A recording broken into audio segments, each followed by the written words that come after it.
We're about 3/4 of the way through the NBA season, which means the big dance is right around the corner, and we also have a pretty good idea of which players have consistently improved and which players have remained consistent with what they were previously providing. When it comes to young players and hyped up draft picks, it can be easy to get ahead of ourselves expecting them to soar out of the gate right away, but oftentimes it takes a few seasons for a hyped up prospect to blossom into the star he was poised to be, and that brings us to today's video.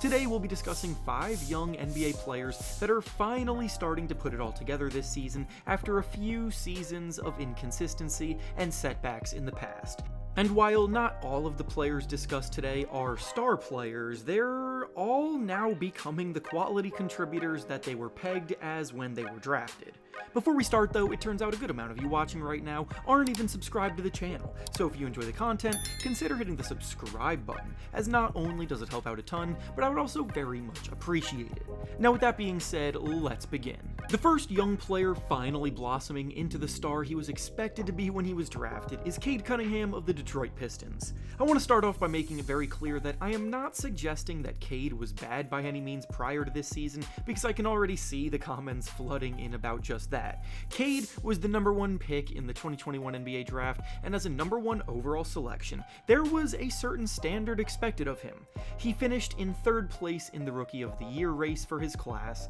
He struggled mightily with injuries in his 2nd season, which set him back a good bit, and last year he started showing signs of being a star in the making, producing at a high level, but not quite at an all-star level, and his Pistons team was still one of the worst teams in the league by far, so his production felt a bit empty. When you're the #1 pick like he was, the hope is that you can be a franchise cornerstone that can lead the franchise into a new era of winning ways, and become one of the best players at your position down the line, and now in his 4th season this year, he is doing exactly that. After years of lowly Pistons basketball, this team is sitting in 6th place in the Eastern Conference standings, pushing hard for a top 4 seed in the playoffs, being just a game behind the Bucks and Pacers for that spot. And Cade has officially taken that leap to stardom, playing like one of the best point guards in the entire NBA. Cade is currently the 3rd highest player in terms of usage rate in the NBA, behind only Giannis Antetokounmpo and Shai Gilgeous-Alexander, so a lot of what the Pistons do stems from his creation. He's putting up an efficient 25 points and 9 assists per game, ranking in the top 10 of the league in scoring and top 3 of the league in assists, and his work is directly translating to wins, so it's safe to say we are finally seeing Cunningham become the star he was expected to be 4 years ago. The next player living up to the hype on both ends of the floor this season that we'll be discussing today is Evan Mobley of the Cleveland Cavaliers. Again, similar to what we said about Cunningham last segment, Mobley has still been an exceptional player over the last few seasons for the Cavaliers, but his weaknesses were glaring and got exposed on quite a few occasions at inopportune times. When Mobley was selected 3rd overall in the 2021 NBA draft, his immediate NBA-ready skill set was his elite work on the defensive end as a versatile rim protector with the ability to be switchable out on the perimeter, rotate well off the ball, and make up ground quickly, covering for his teammates seamlessly. He's finished in the top 3 of the Defensive Player of the Year award voting already once in his young career. He's been one of the best defenders at his position since he was drafted, and he's helped the Cavaliers become a defensive juggernaut, playing a huge role in their success on that end as a unit.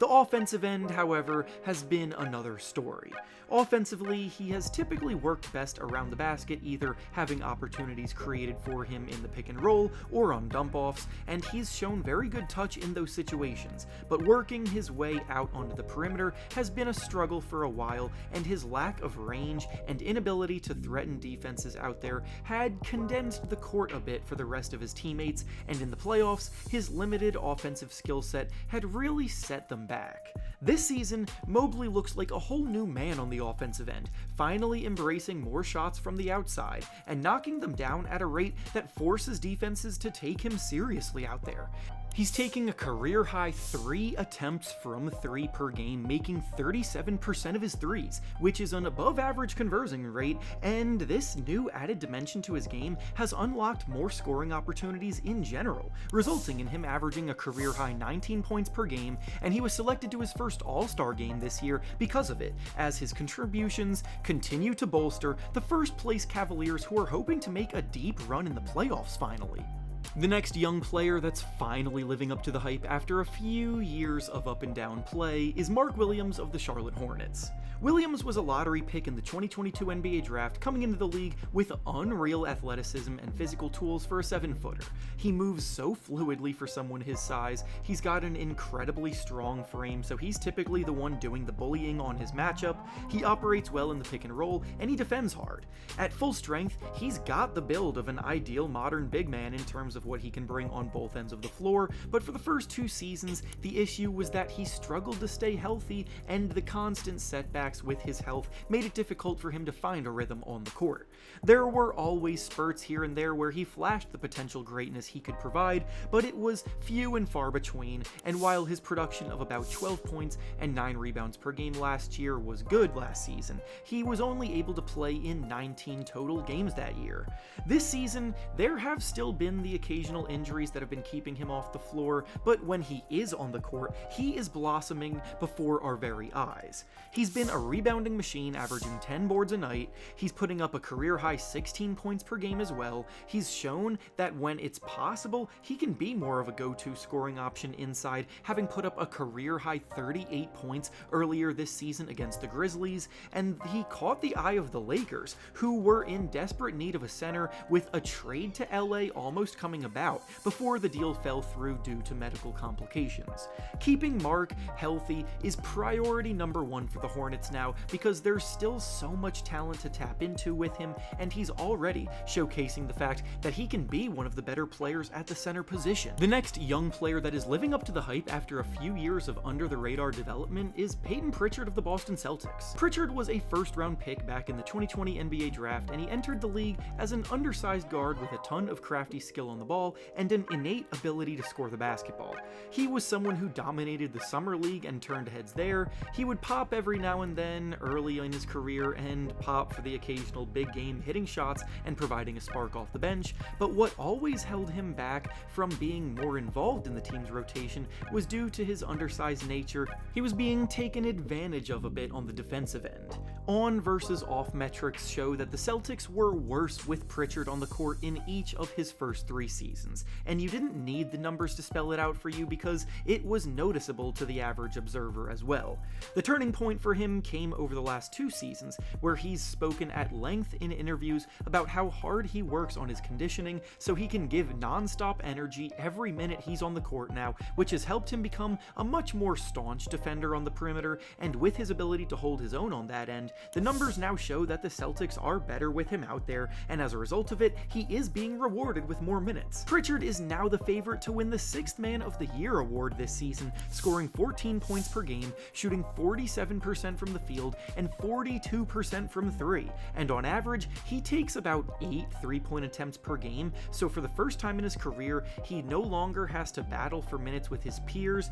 and is an essential boost of offense off the bench for the reigning champions, with his ability to just pop threes left and right. And finally, the last young player we'll be discussing today that is finally living up to the hype is Ochai Agbaji of the Toronto Raptors. Agbaji may not be a flashy or common name like the others that I've discussed today, but he was a lottery pick back in the 2022 NBA draft, being labeled as the best shooter in the entire draft class after he led his Kansas team to win the March Madness championship. The issue, though, was that it took him a while to actually start knocking down shots once he got to the NBA, and for a while he was teetering on bust status. When you come in as a player with that archetype, you kind of have to prove yourself early on, because the players in the sharpshooter role oftentimes struggle to find other ways to consistently contribute, and unfortunately, Agbaji wasn't much different. He is a solid defender with a long 6'10" wingspan that he uses to play the passing lanes and pester opposing ball handlers, so that was his saving grace for a while, but in terms of his shooting touch,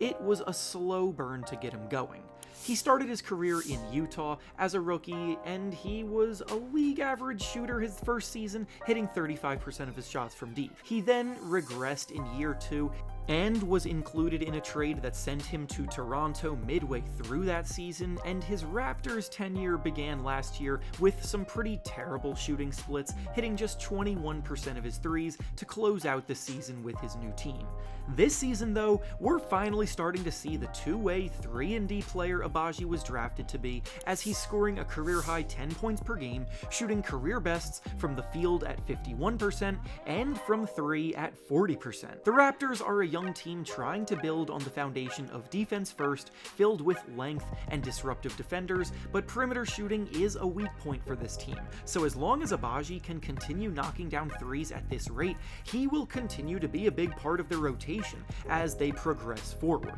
And with that being said, that's all I have for you today. Make sure to like the video, subscribe to the channel, and comment down below what you think about these players moving forward. Thanks for watching, and I'll see you all next time.